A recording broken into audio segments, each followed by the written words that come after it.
Hi, guys. All right, on chapter 11. So they're out on the airboats with Derek Badger. So we'll see what happens. Wahoo had been riding in airboats since he was 2 years old, but this was the biggest one he'd ever seen. Wahoo's father said, "It's nothing but an old tin barge." "Hop in, mates," Derek Badger chirped. The other passengers included Raven, the director, two cameramen without their cameras, and Tuna. "And who would you be?" Raven asked. "Oh, I'm the taxonomist," Tuna replied as she took her seat. Wahoo said, "It's okay, Miss Stark. She's with us." Raven looked doubtful. "A taxonomist?" Tuna nodded cheerfully. "What happened to your eye, young lady?" "I fell down the stairs." "What happened to your hair?" Raven's face purpled. "I don't know what you mean." Derek rose and demanded to speak with Mr. Sickler. "He ain't coming," said the airboat driver, a beefy, dull-eyed man called Link. "And why not?" Derek couldn't understand why anyone would pass up the opportunity to take a nature ride with a world-renowned survivalist. "Because he's too big," Link said. Derek misunderstood. "You hear that?" he sneered to the others. "Mr. Sickler is too big to be bothered with the likes of us." "No, sir," Link explained. "He's too big for the boat. He climb in and we sink like a rock." Everybody laughed except Derek. Before starting the engine, Link handed out earmuffs to dampen the roar. Raven had difficulty fitting hers over her stupendous cliff of red hair, Tuna and Wahoo watching with amusement. The airboat skimmed along a watery trail through the sawgrass for only a couple minutes before Link cut the power and glided the craft to a stop. "Bull gator," he announced triumphantly, as if expecting a cash tip. The specimen was an 8-footer that appeared to be sunning on a log. Its mouth was yawning wide. Mickey Cray busted out laughing. Obviously, Sickler hadn't informed the driver that this wasn't an ordinary group of suckers. "What's so funny?" Link demanded.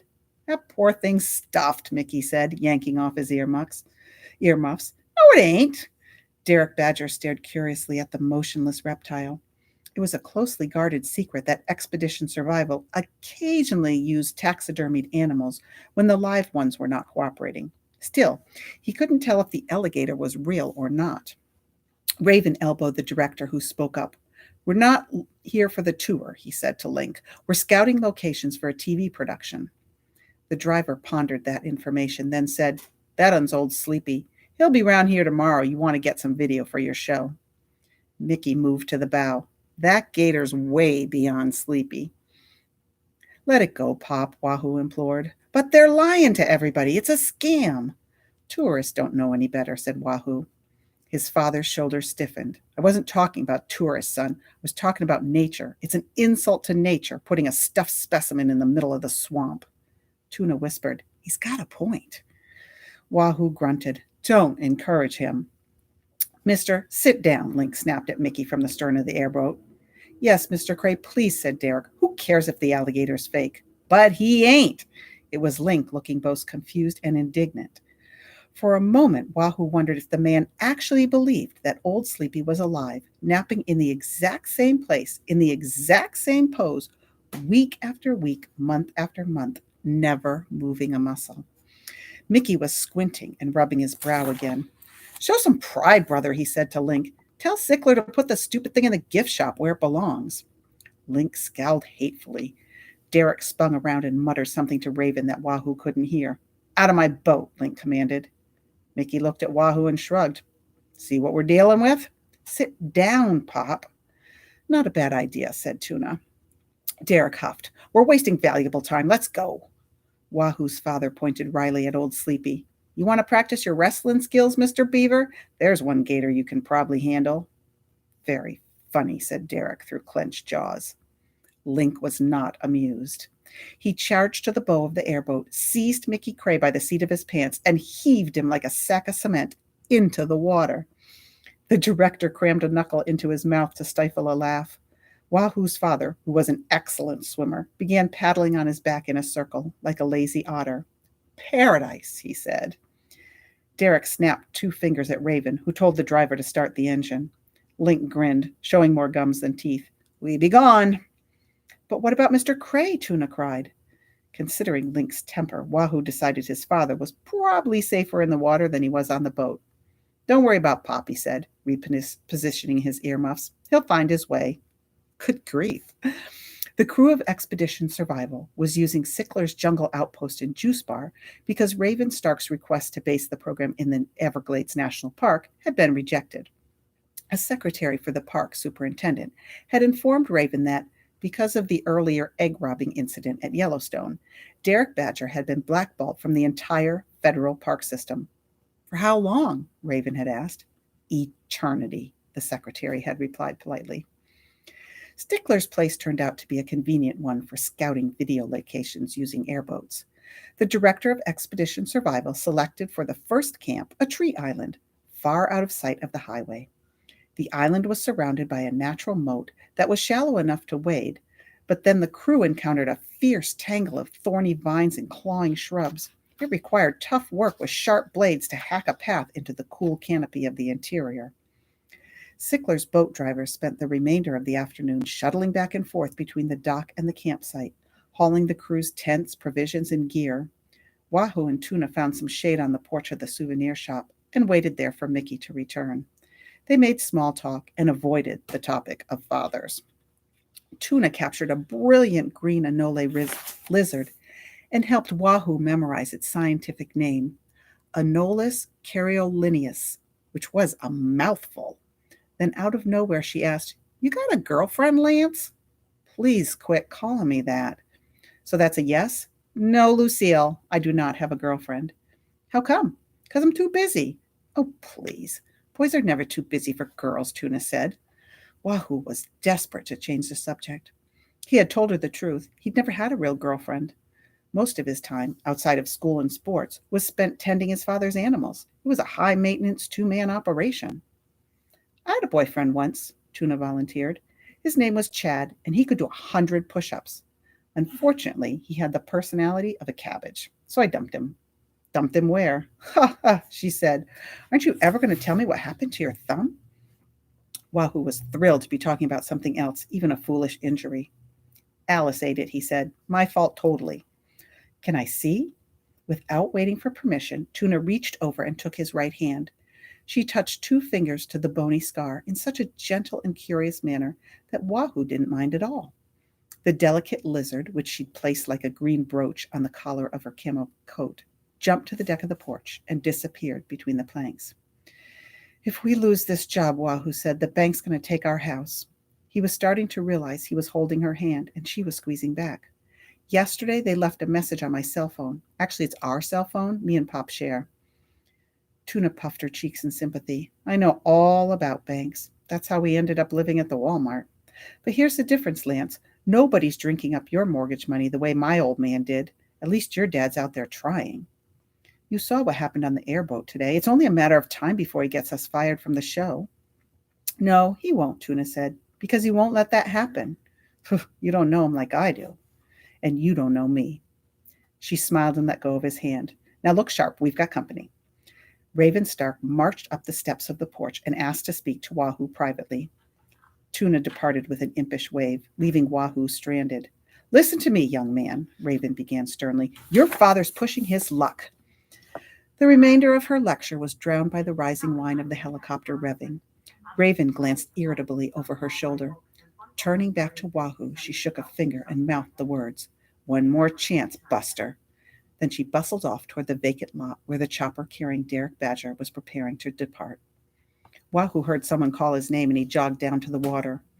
The director and a few remaining crew members were waiting in Link's airboat to be ferried to the campsite for the night. Tuna had saved a place for Wahoo in the bow. He picked up his backpack and stepped aboard. "What about your dad?" she said. One look at Link, and Wahoo knew there was no point in asking him to wait. The guy didn't want Mickey on his boat again. Link unhitched the dock rope and climbed up into the driver's perch, slapping a hairy left hand on the steering stick. He turned the ignition, and with his right foot he pumped the gas pedal, revving the engine. Instantly, the large propeller began to turn. The airboat eased along briefly before gathering speed and shooting forward through the grassy, cinnamon-tipped sedge. Link took the first bend fast, producing a steep sideways slide that never failed to delight the tourist. For balance, Tuna locked arms with Wahoo, who would have enjoyed the moment had he not been distracted by an object that appeared dead ahead in their path, no more than 100 yards away. "Stop!" Wahoo yelled as they flew closer. But Link couldn't hear him over the engine. It seemed impossible that from his elevated seat the driver didn't see what Wahoo, and now others, plainly did. A bare-chested man stretched out upon a black knobby object, which he was paddling like a surfboard across the water. I think I know what it is. "Look out!" Tuna hollered. By now the other passengers were waving and shouting too, yet the airboat wasn't veering away or even slowing down. Link sat erect and stone-faced as the wind made his grungy hair dance. Psycho, Wahoo thought. Shaking free of Tuna, he yanked off his backpack, raised it above his head with both hands, and hurled it at the control deck. Somehow he got lucky. The flying satchel knocked Link's boot off the gas pedal, sending the boat into a sputtering stall. It skimmed to a halt only a few feet from Mickey Cray, who calmly grabbed on and hauled himself aboard. "Howdy, pilgrims," he said. The other riders sat speechless. Their disbelieving eyes went back and forth from the dripping, shirtless man to the bizarre craft which he'd been traveling, a stuffed alligator bolted to a log. "Anybody got a towel?" Mickey inquired. Wahoo said, "Sit down, Pop." Link was staring at both of them. "Yeah, sit your butt down." Passing overhead, Raven Stark peered out the window of a rented Bell 407 helicopter and tried to make sense of the strange scene below. Sitting in front of her was Derek Badger, who was preoccupied by other matters. "Call the hotel," he told Raven through her headphones. "Tell them to move me to a room with a jacuzzi. Chop, chop." He's not very polite, is he? All right, we're on to chapter 12. Susan Cray and her husband had the ideal occupation because he got along much better with animals than he did with people. Sometimes that included his own family. "Let me get this straight," Wahoo said curtly to his father. "You went into the water that dumb goon threw me in with the cell phone in your pocket. Seriously?" "It was way out of line telling me I don't know a dead gator from a live gator." Wahoo tossed another branch on the fire. "Fantastic, Pop. Now we're in the middle of nowhere without a phone."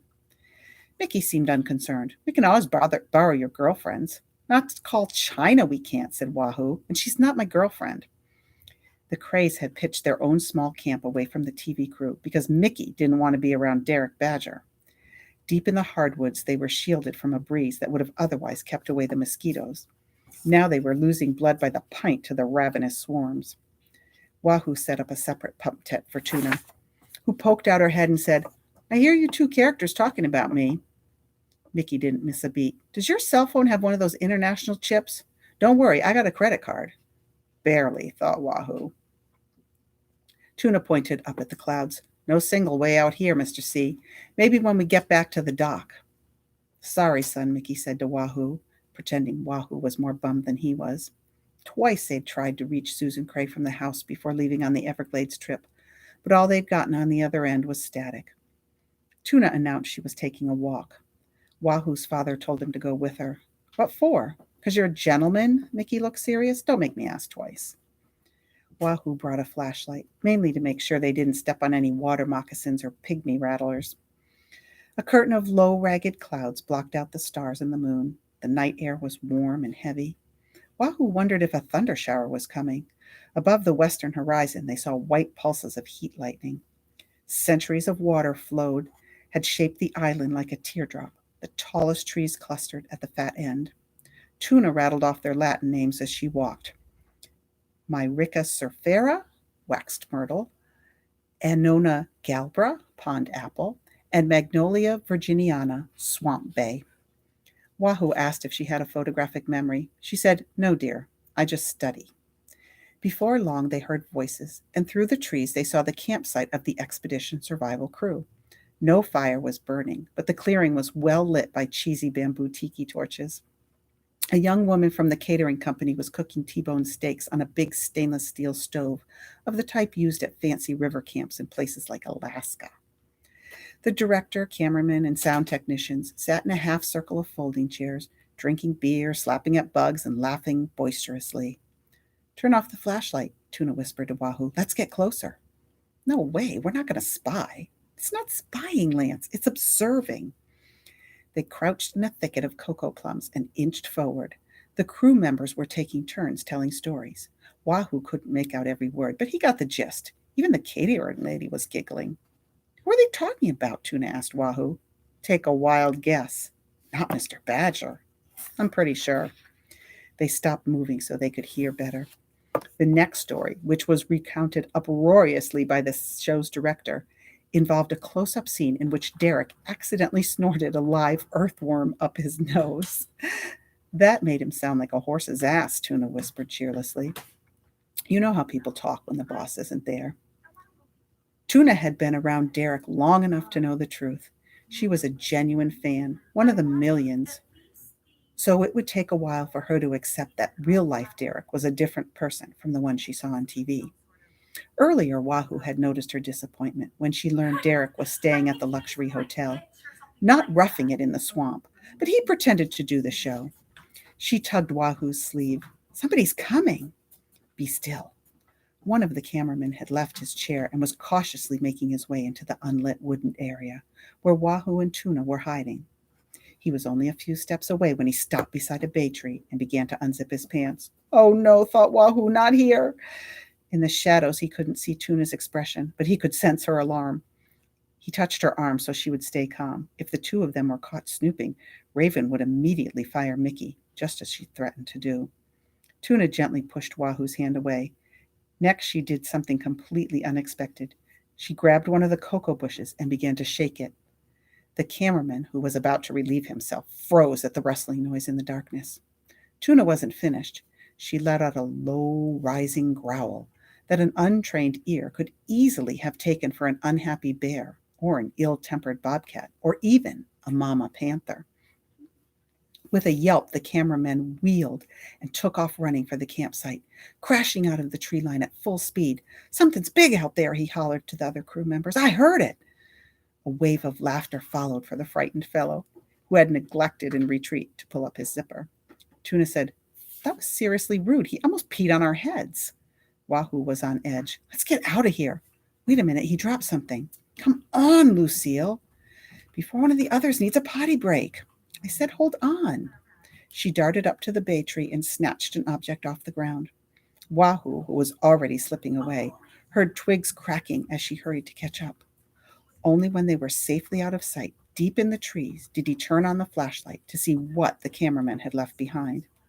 What is this? Tuna asked, rifling the pages. Some sort of book? Wahoo took it from her and held the cover sheet up in the narrow beam of light. He said, it's not a book, it's a script. The title, printed on the first page, was Expedition Survival, Episode 103, Florida Everglades. Tuna gave Wahoo an inquiring glance. Guess we ought to give it back, huh? For sure, he said. First thing tomorrow. She chuckled. But tonight you're going to read it, aren't you? Don't lie to me, Lance. I'm absolutely going to read it, he said. What better way to prepare for another Derek Badger fiasco? All right, so here's the script. Noon, angle from helicopter, high above the Everglades. A dark speck is moving ant-like through the endless shimmering marsh. Gradually, the aerial camera zooms closer and closer to our lone figure, sloshing and slashing through the dense grass. It's Derek Badger. He is plainly exhausted from his hike, dripping sweat. His cargo pants are filthy and torn, and his shirt is unbuttoned to the waist. Cut to close-up with a steady cam, moving side by side with DB. Derek, I've been fighting my way through the swamp for 4, possibly 5 hours straight. I've lost track of the time. The heat is virtually unbearable, and the mosquitoes are so thick that I have to stop every few minutes to cough them out of my lungs. You can see why they call this place a river of grass, but it's not the same soft green grass that's growing in your backyard. Check this out.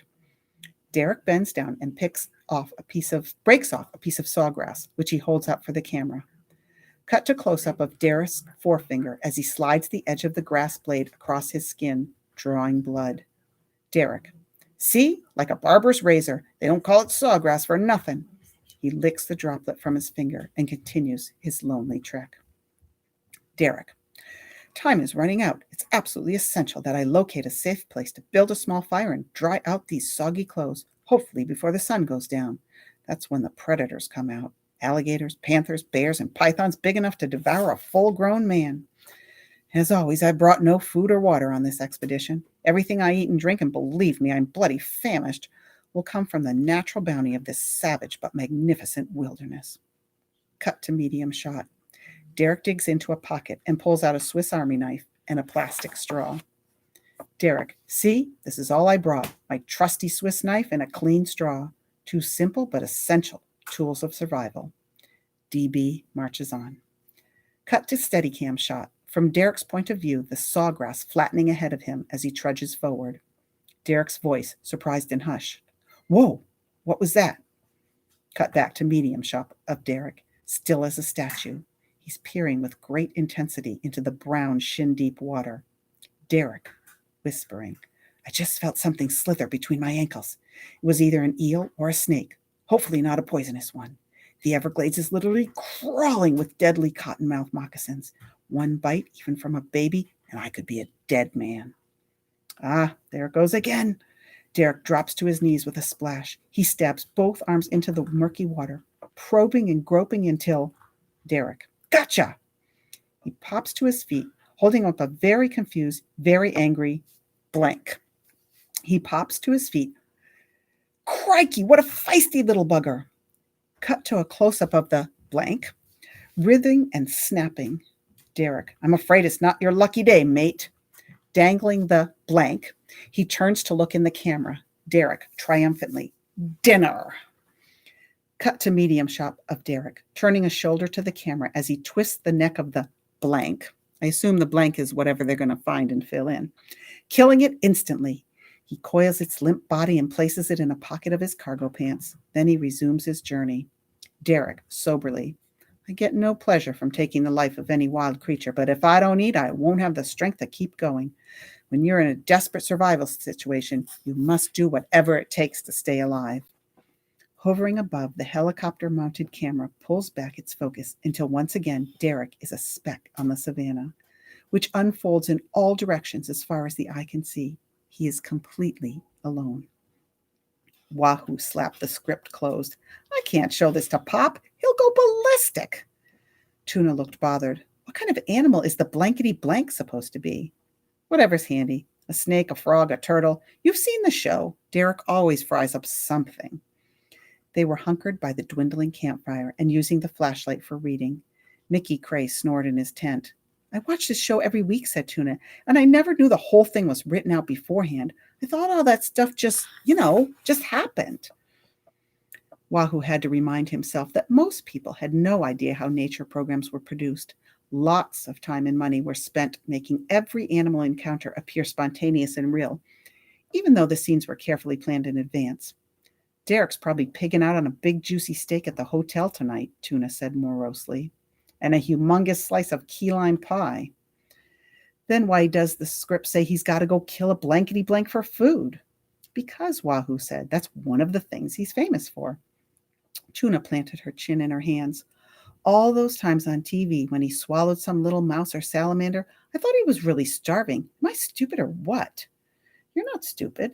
They don't exactly advertise what goes on behind the scenes. Wahoo stood up to stretch. He was still stuffed from their modest camp dinner of hot dogs, black beans, and rolls. For dessert, Mickey had handed out Chips Ahoy cookies. Tuna said, your old man's not going to go along with this scam, is he? Trap some poor old snake or toad just so Derek can cook him up on the show? Not Pop, no way. Good. It's late. I'm going to bed, Wahoo said. I might stay up and read some more. Are you sure you want to? Tuna nodded. Her brown eyes were bright and intent in the amber glow of the fire. He handed her the flashlight and the script. Remember, it's just show business. Not to me, she said. When Derek became agitated, he sometimes misplaced his fake Australian accent. You call this a lobster? He snarled at the attendant who delivered his dinner to the hotel room. I've eaten bloody shrimp that are bigger. The man mumbled an apology, covered the tray with a silver lid, and rolled the cart out the door. Next time, bring me a real one from Maine, Derek barked after him. The star of Expedition Survival was marinating regally in the jacuzzi, which had a grand window view of Biscayne Bay and the Miami skyline. All evening, he'd been thinking about the Everglades show, specifically how to make it the most rising episode in the history of reality. Derek was highly motivated to do something spectacular. His contract with the Untamed Channel expired soon, and his agent was bargaining to get him a new 3-year deal for a lot more money. And he definitely needed it. During the off-season, he'd purchased a 90-foot yacht that was currently being refurbished in a boatyard in West Palm Beach. With the additions were a billiard parlor, a mini movie theater, and a gymnasium that Derek would probably never use. It was an extremely expensive project, more expensive than he'd ever dreamed. Just painting a new name on the yacht's transom, he was calling it the Sea Badger, cost $1,800. Those cheap weasels at the network had offered to renew Derek's contract with a 10% raise that he considered highly insulting and well below what was necessary to maintain the proper lifestyle of an international television star and now yachtsman. That's why the Everglades episode had to be his best ever, a blockbuster. Then, fearing that another outdoor show might try to hire him away, the suits at Untamed Channel would have no choice but to accept Derek's extravagant demands. The scene with Alice the alligator had turned out marvelously terrifying. By night, now Derek had replayed the clip at least 20 times, and he felt inspired to make the rest of the program equally memorable. Lolling in the jacuzzi tub, watching the jets of water make his belly quiver like a bowl of vanilla pudding, he envisioned many future talk show appearances for himself, captivating Jay Leno or Anderson Cooper with breathtaking tales from the Florida swamp. Most people who were nearly drowned by a 12-foot gator would feel grateful to be alive and not eager to repeat the foolhardy behavior that had gotten them into the situation. No such contemplations entered the mind of Derek Badger as he sipped French wine and admired through soapy toes the twinkling lights of downtown Miami. His reckless brush with death had actually made him feel invincible, iron-hearted, indestructible. "Here's to Alice," he said, raising his glass in a private toast. The decision not to use any more of Mickey Cray's animals was risky, but risk was exactly what Derek desired. He knew that wild critters were more aggressive and unpredictable than captive ones. The disappointing python scene was a prime example. Cray's lazy snake was about as fierce as a garden hose. To capture maximum drama on video, Derek wanted the real deal, wild and raw. The caution and common sense that would govern the actions of a clear-thinking person were in his case overpowered by a blinding hunger for more fame and wealth. He was very much looking forward to being poked, stung, scratched, clawed, chewed, and chomped by authentic denizens of the Everglades. And he would get his wish. Uh-oh. All right, that's the end of our chapters for today. So on Monday, we will have chapters 13 and 14. Oh my gosh, I can't imagine what is going to happen. Talk to you soon, guys.